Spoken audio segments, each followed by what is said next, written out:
Is that there are also those who are always trying to make sure that a lot more of the bad is out there, and yet there is good about this country. Right Honorable Speaker, before coming here, I passed by hospital to visit a journalist called Miracle Ibra. He's a top television journalist who was brutalized yesterday. His eye was shattered. Yesterday we went for the nomination of my party's candidate, one Arias Luimbazi Nalukola, for the Kawempe North by-election. Honorable Speaker, after the nomination... Switch on. Switch on. Honorable Speaker, the candidate was assaulted, taken away. A couple of people were picked up and others brutalized. This particular journalist was descended onto by men in JAT uniform. JAT is Joint Anti-Terrorist Task Force. These are people who are meant to go out there and deal with terrorists. They descended on this journalist who was fully branded as a journalist with his camera and beat him up with batons, shattered his eye and broke bones around his face. The doctors are not sure that his eye will see again, whether it will recover. They are struggling to deal with that situation. Honorable Speaker, one, I think government needs to tell us what the exact role of JAT is. I don't know what they're doing in a by-election, but also what are we doing going after journalists doing their job? The other day, the Right Honorable Prime Minister said that I normally make government look bad, and then she actually used the word that is not in the English dictionary. She said I'm always dirty in government. But there are things that government does that makes it look dirty on its own without my help and without anyone's help. I don't even know if the Minister for Information and government generally has reached out to this journalist to establish the goings on and ensure that he gets proper treatment. Honorable Speaker, we have got laws in this country. For the umpteenth time, I want to implore government to follow these laws. If it is keeping law and order, police has got to do that, and again, within the confines of the law. So we would want to understand what is JAT doing, being involved in such a process. Why are they picking up people, beating them up, beating up journalists who are doing their job as a journalist? Their weapon is a camera. Government.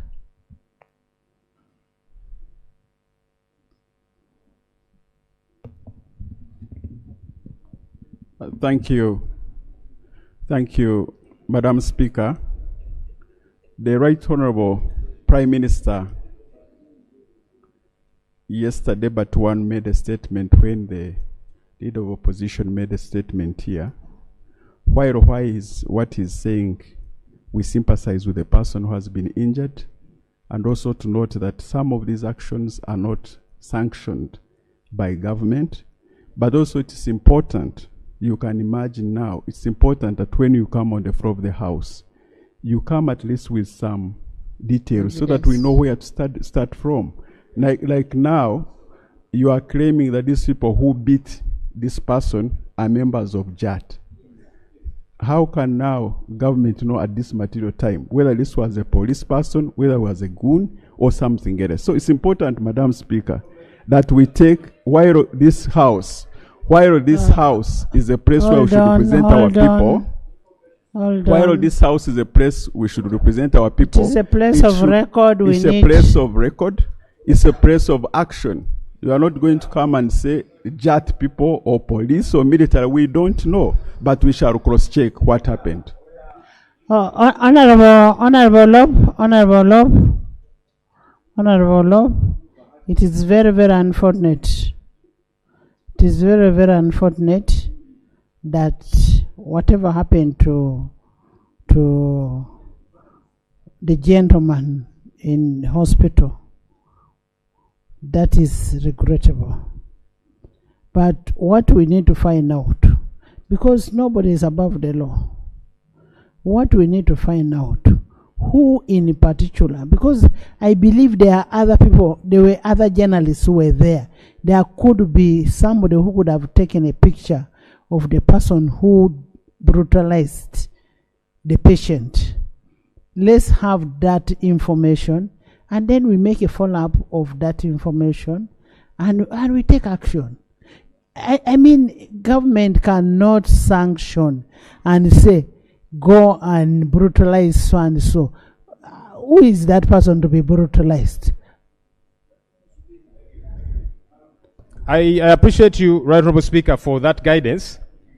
You see, for us, normally what we require is that government takes swift action against these fellows who operate outside the law. Then people will know you are cracking down. Now, regarding information about all of that, government came to this parliament and was appropriated billions of shillings to put CCTV cameras within town.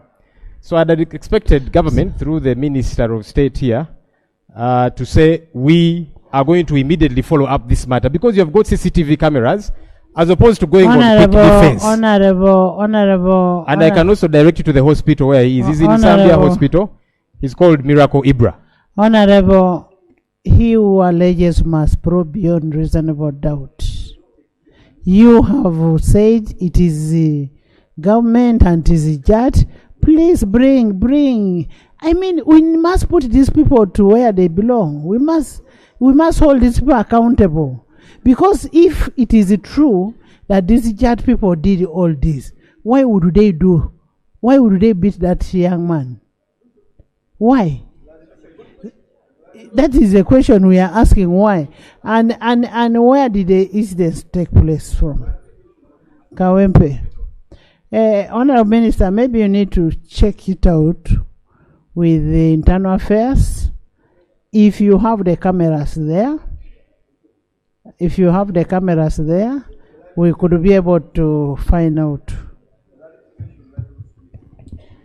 Madam Speaker, we shall follow up and action will be taken, because the security agencies are supposed to protect the citizens of Uganda, the territorial integrity of the country. So we shall follow up, and certainly we shall visit also the journalist who was injured. Honorable Minister, please take time off and visit the journalist who was beaten and give us a feedback, and we see how best can be handled.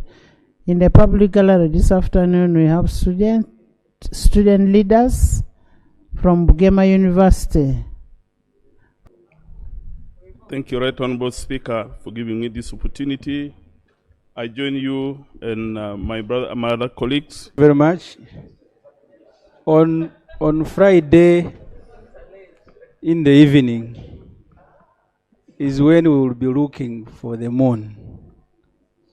If it's sighted as you rightly said, our calendar begins at sunset. So that will be Ramadan fast. So I join you, Madam Speaker, in wishing Muslims a happy month of Ramadan. And also join you in congratulating former FDC youth, the Honorable Chairman Youth League. Yes, the Honorable, Right Honorable Thomas Tayebwa, for his new responsibility. I was looking at Mama Mimbira there, and I remembered the day she was taken to Luzira by this government. Madam Speaker, the point the Right Honorable Leader of Opposition made, I think the Minister has answered one leg. First, you called the government. I saw the Honorable Bahat standing. I don't know whether you become government by being here first, that you are the first in Parliament. But the point, Madam Speaker, there is an order. We are both FDCs.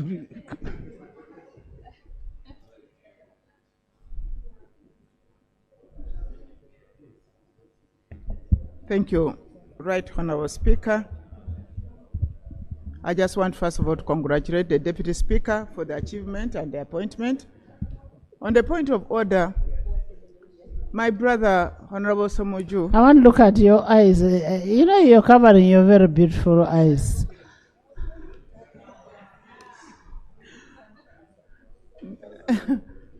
Right Honourable Speaker, My young brother here, Honorable Ssemujju. Ssemujju Nganda Haji. Al-Haj is very much aware that I, Beatrice Atimanywa, Mama Mabira, I'm a member of the NRM. I contested, I'm a flag bearer, and I'm a serving minister in the government of the NRM. And he's alluding to his statement that I'm an FDC. Is he in order for him to continue dreaming that I'm still an FDC member when I'm a real NRM? Honorable members, there's a saying: if you want to know, determine your destiny, forget about the past. Much as the deputy speaker was in the youth league, is in NRM. He's in NRM and is the deputy speaker of Parliament of Uganda, endorsed by none other than NRM party. So, having been there, forget my past. Let's look at the future. Madam Speaker, I will now forget that you are also in FDC. I will forget. You forget. Since you have instructed me. Actually,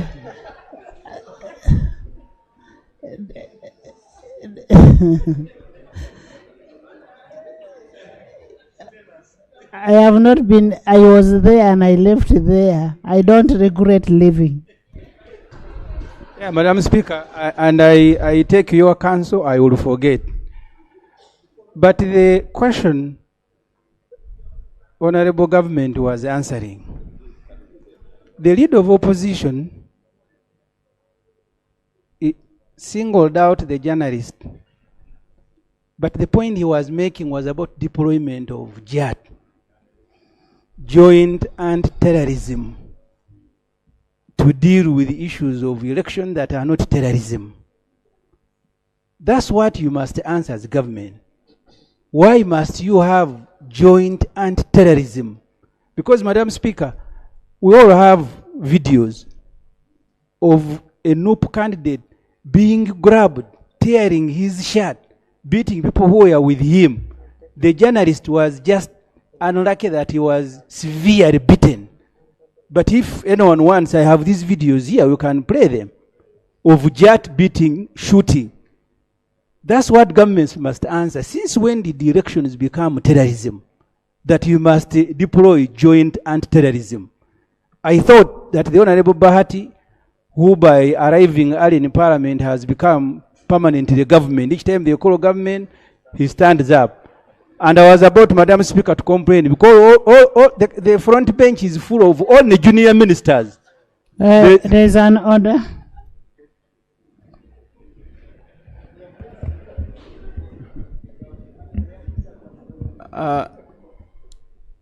I think we need to take this parliament seriously, and really raise, when we are raising issues, Madam Speaker, because these are issues that affect the people of Uganda, and we find solutions. We don't dramatize them, pick them sarcastically. Madam Speaker is a honorable member, Ssemujju Uganda, in order to assume that when I stand here to speak on behalf of the Prime Minister, I'm just speaking because I came early, that you are not aware that I'm here to represent government is in order. You know, the problem, we've made this house a house of jokes. As far as I know, I have a written communication delegating Honorable Bahati to be a leader of government business. I have it. And once it is written to me, I don't have to come and announce it to whoever wants to hear. So he's acting as the lead of government business. What matters here is what is being said. The issue of deployment of yachts, which we have said we are going to check. You should check and report back to the House. Okay? Finally, Madam Speaker, and Bahati, you know, we know each other. Honorable Bahati. Honorable Bahati. I am just sympathetic that every day you are the government and every day you come early. I am actually giving you credit. Honorable Bahati was voted in to come to be in this parliament. If you're not good at timekeeping, don't infect Honorable Bahati. Honorable Bahati is always here and is here earlier than anybody. Okay? So finally, Madam Speaker, the Deputy Speaker, his elevation gives Uganda a good name, as you have rightly observed. But as the leader of opposition also observed, this Uganda keeps deadening itself. You have had now media managers, MDs, being added to the Uganda Communications Commission. After General Muhoozi tweeted that he's now in charge of media, they will see me the following day they are being summoned. The outside is very, very careful. Honorable Ssemujju, not Seungu. Seungu is Catholic. Honorable Ssemujju Ibrahim, can't you ever, for once, finish what you want to present in the House, what you want to deliberate upon, without mentioning a name from the first family? I can, Madam Speaker, if the first family is still being in charge of Uganda. Are they here for you to discuss about them? If somebody was here, I have no problem with discussing a person who is here. Let's get serious. Yeah, but Madam Speaker, even the one who is supposed to be here has never stepped here. The Minister for Education, has she ever stepped here? Okay. But the point is about the media. Honorable Minister, I have Honorable Gwang here, who is the Minister of Education, a State Minister of Education and Sports. So stop saying that there is no Minister of Education here. Next item. Yes, Lillian.